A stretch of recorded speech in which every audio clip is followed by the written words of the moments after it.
जिंदगी में पैसों का महत्व हर किसी को पता होता है, लेकिन क्या आपने कभी सोचा है कि पैसा कमाने, बचाने और खर्च करने के पीछे इंसान की सोच कैसी होती है? यही सवाल मार्गल हाउज़ल ने अपनी मशहूर किताब द साइकोलॉजी ऑफ मनी में गहराई से समझाई है। यह किताब सिखाती है कि पैसा सिर्फ आंकड़ों और प्लानिंग का खेल नहीं है। ये आपकी सोच, आपकी भावनाओं और आपके अनुभवों का प्रतिबिंब है। इस किताब में लक और रिस्क, कंपाउंडिंग का जादू और वेल्थ बनाने और बनाए रखने के बीच के फर्क जैसे महत्वपूर्ण पहलुओं को सरल कहानी और गहरे इंसाइट्स के माध्यम से समझाया गया है। तो चलिए एक अनोखे कहानी के जरिए इन लेसन्स को समझते हैं।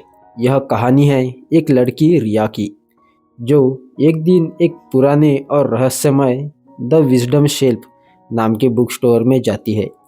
यहाँ उसे एक किताब मिलती है जो उसकी सोच और ज़िंदगी बदल देती है। इस सफ़र में रिया सिर्फ पैसा कमाने का नहीं, बल्कि सही तरीके से पैसों का इस्तेमाल करने का तरीका भी सीखती है। एक दिन रिया अपने ऑफिस के काम से परेशान थी। वह सोच रही थी कि ज़िंदगी में पैसा कमाना तो आसान है, लेकिन उसे सही तरीके से बचाना और खर्च करना क्यों इतना मुश्किल लगता है। वह रोज़ ये सवाल खुद से पूछती, लेकिन जवाब नहीं मिलता। शाम को रिया शहर के एक पुराने बुक स्टोर में गई, जिसका नाम था द विजडम शेल्फ। उस बुक स्टोर में हर शेल्फ पर अलग अलग विषयों की किताब थी, लेकिन एक कोने में उसे एक किताब दिखी, द साइकोलॉजी ऑफ मनी। उस बुक के कवर पर लिखा था, money isn't about math, it's about behaviour. नीचे लेखक का नाम लिखा था, मॉर्गन हाउज़ल। उसने किताब उठाई और पहली लाइन पढ़ते ही उसके दिल में एक अजीब सी जिज्ञासा पैदा हुई। हर कोई पैसों को समझने में पागल नहीं है, वे बस अपने कहानी को समझ रहे हैं। रिया को लगा कि यह किताब उसके सवालों के जवाब दे सकती है। उसने किताब के पन्ने पलटने शुरू कर दिए और हर अध्याय जैसे उसकी ज़िंदगी का आईना बन गया। और तभी रिया ने एक सुनहरे धूप वाली रविवार की सुबह अपनी नई किताब द साइकोलॉजी ऑफ मनी उठाई। यह किताब लंबे समय से उसकी पढ़ने की सूची में थी। जैसे ही उसने पहला अध्याय पढ़ना शुरू किया, उसने देखा कि इसका शीर्षक था, नो वंस क्रेजी। किताब में लिखा था, हर कोई अपनी ज़िंदगी के अनुभवों और परिस्थितियों के आधार पर पैसे के बारे में सोचता है। जो फैसले आपको पागलपन लग सकते हैं, वो उनके लिए एकदम समझदारी भरे हो सकते हैं। इस एक वाक्य ने रिया को सोचने पर मजबूर कर दिया। उसे अपने पापा की याद आई। पापा का नियम था, बिजली का स्विच बंद करो जब उसका इस्तेमाल ना हो। वे हमेशा कहते थे कि पैसा बचाने की आदत डालनी चाहिए। रिया को यह कभी कभी अजीब लगता था कि पापा छोटी छोटी चीज़ों पर इतना ज़्यादा बार्गेनिंग क्यों करते थे। लेकिन जैसे जैसे उसने किताब पढ़ी, उसे यह समझ में आया कि उसके पापा का यह व्यवहार उनके जीवन के संघर्षों का नतीजा था। पापा का बचपन बहुत कठिन था। उन्होंने गरीबी देखी थी और इसीलिए उनके हर फाइनेंशियल डिसीजंस में सुरक्षा और बचत की प्राथमिकता रहती थी। इस अध्याय ने रिया को सिखाया कि हमें दूसरों के फाइनेंशियल डिसीजंस को परिस्थितियों के हिसाब से समझना चाहिए। हर कोई अपने अनुभव और सीमाओं के साथ पैसों को संभालता है। इस लाइन ने रिया को नई समझ दी। किसी को क्रेजी समझने से पहले उसकी कहानी को समझो। दूसरे अध्याय का नाम था, लक एंड रिस्क। यह अध्याय रिया के लिए आई ओपनर था। इसमें लिखा था, सफलता और असफलता में हार्ड वर्क के साथ लक और रिस्क का भी उतना ही बड़ा योगदान होता है। रिया को अपने दोस्तों नेहा और विक्रम की याद आई। नेहा ने बहुत मेहनत की थी और जल्दी ही एक मल्टीनेशनल कंपनी में सीनियर मैनेजर बन गई।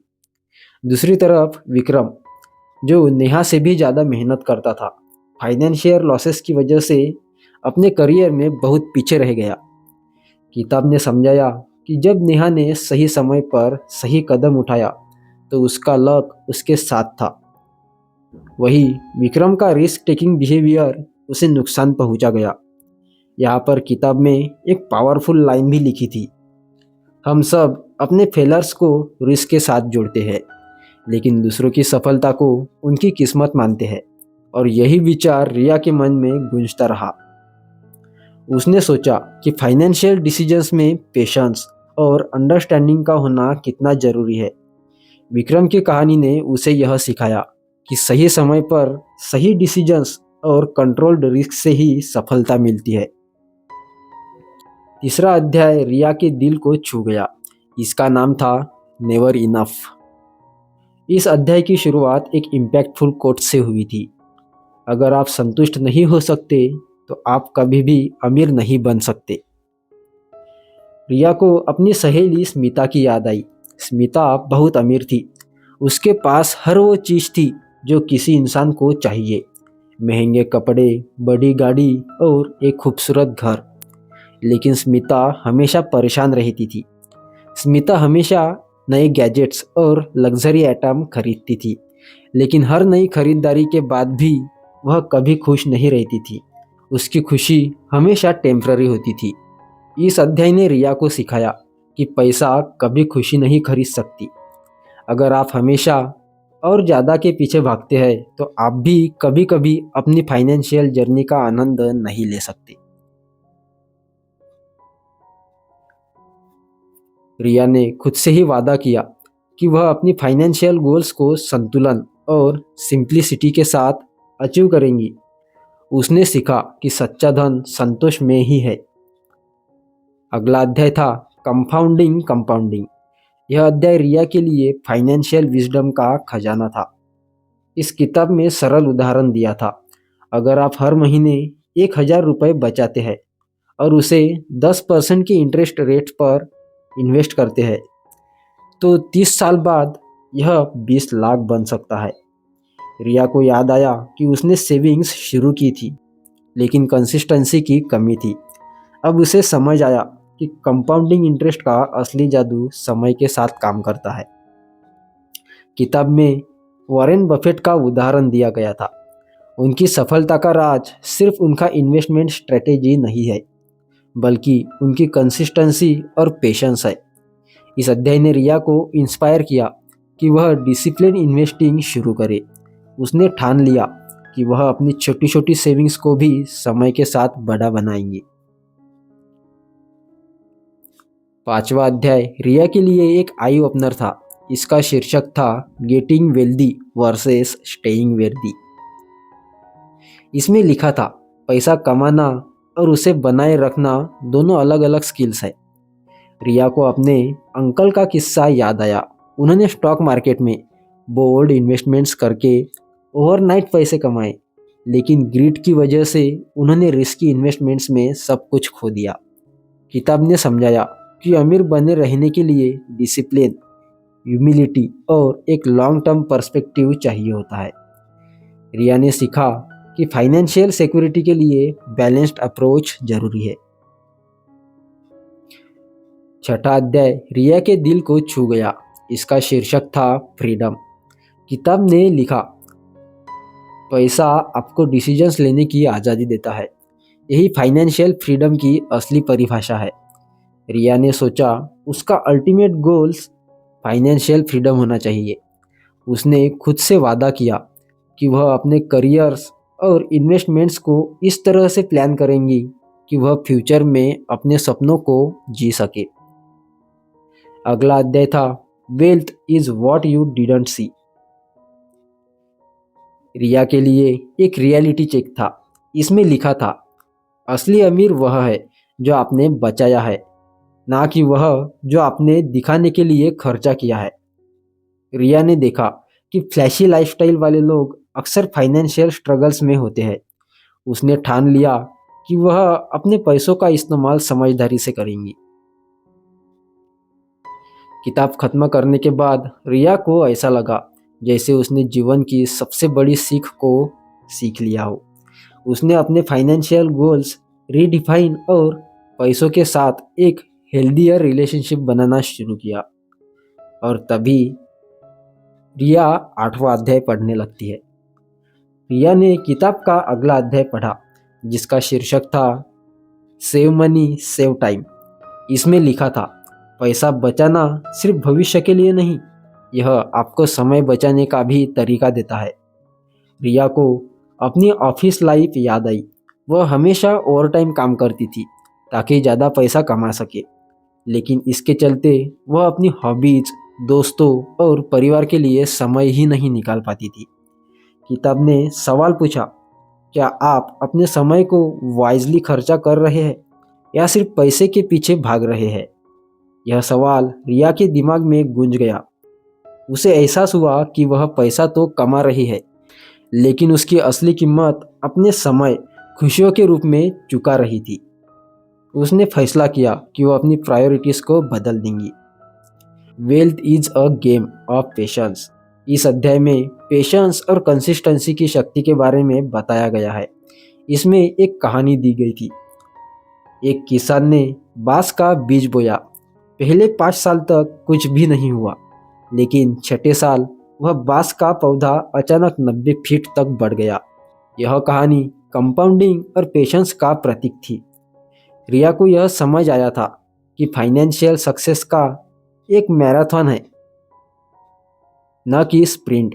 उसने अपने पुरानी इन्वेस्टमेंट्स पर फिर से नज़र डाली और ठान लिया कि अब वह अपने छोटे छोटे गोल्स पर ध्यान देंगी। उसने एक कोट्स लिखी, धैर्य वह चाबी है जो बड़े सपनों के दरवाजे खोलती है। और तभी अगला चैप्टर पढ़ने लगती है, जो कि था इमोशंस एंड मनी। इस अध्याय ने रिया को डीपली प्रभावित किया।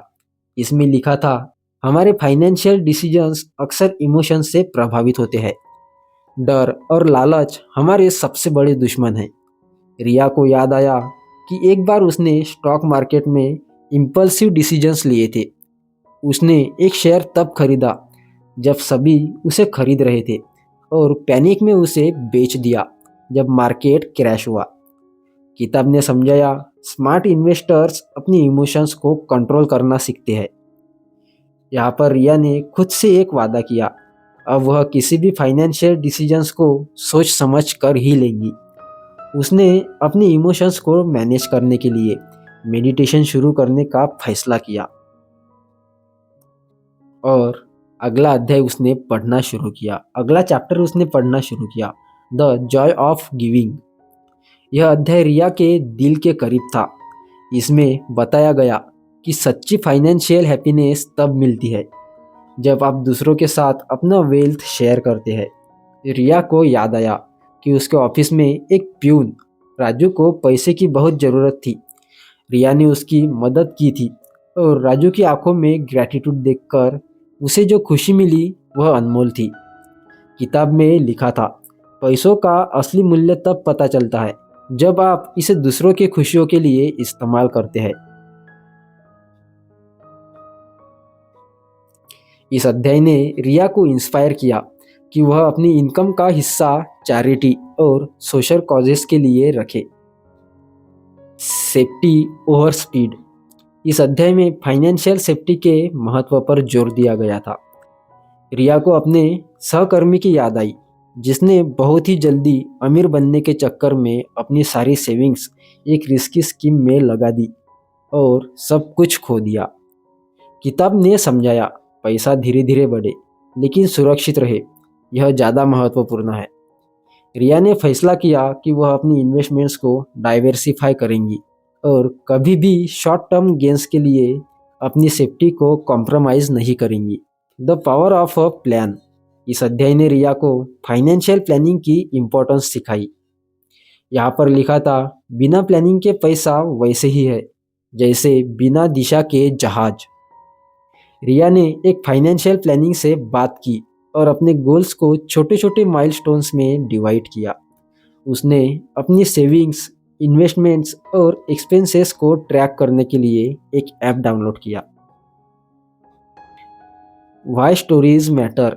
इस अध्याय में बताया गया था कि हम फाइनेंशियल डिसीजंस ऑफन स्टोरीज पर आधारित करते हैं। रिया को यह समझ में आ गया था कि उसके पापा की बचत की आदत उनके बचपन के करीबी की कहानी से आई थी। वह सोचने लगी थी कि शायद उसकी खुद की फाइनेंशियल हैबिट्स भी अपब्रिंगिंग और एक्सपीरियंसेस से जुड़ी है। किताब में लिखा था, अपनी फाइनेंशियल स्टोरी को रीराइट करने की ताकत आपके हाथ में ही है। The journey ahead, the psychology of money के इस चैप्टर को रिया के लिए सबसे एम्पावरिंग बनाया गया था। इस किताब में लिखा था, पैसों को एक टूल की तरह देखें जो आपको आपके गोल्स तक पहुंचने में मदद करता है। यह अध्याय रिया के लिए एक कॉल टू एक्शन था। उसने किताब को खत्म करने के बाद एक नया फाइनेंशियल जर्नी को शुरू किया था। दोस्तों, कहानी का भी अंत होता है और हमारे इस बुक समरी का भी नए तरीके से कहानी के जरिए समझाने का भी अंत होता है। रिया ने अब न केवल फाइनेंशियल फ्रीडम की दिशा में कदम बढ़ाया, बल्कि उसने अपनी जिंदगी को संतुलन और खुशियों से भी भर दिया था। आपको यह कहानी, यह समरी कैसे लगी, हमें कमेंट सेक्शन में ज़रूर बताइए। अगर आपको ये थोड़ी भी फायदेमंद लगी हो तो अपने दोस्तों के साथ शेयर ज़रूर करें, कमेंट करें और वीडियो को लाइक करें। मिलते हैं अगली वीडियो में, तब तक के लिए अपना ध्यान रखें।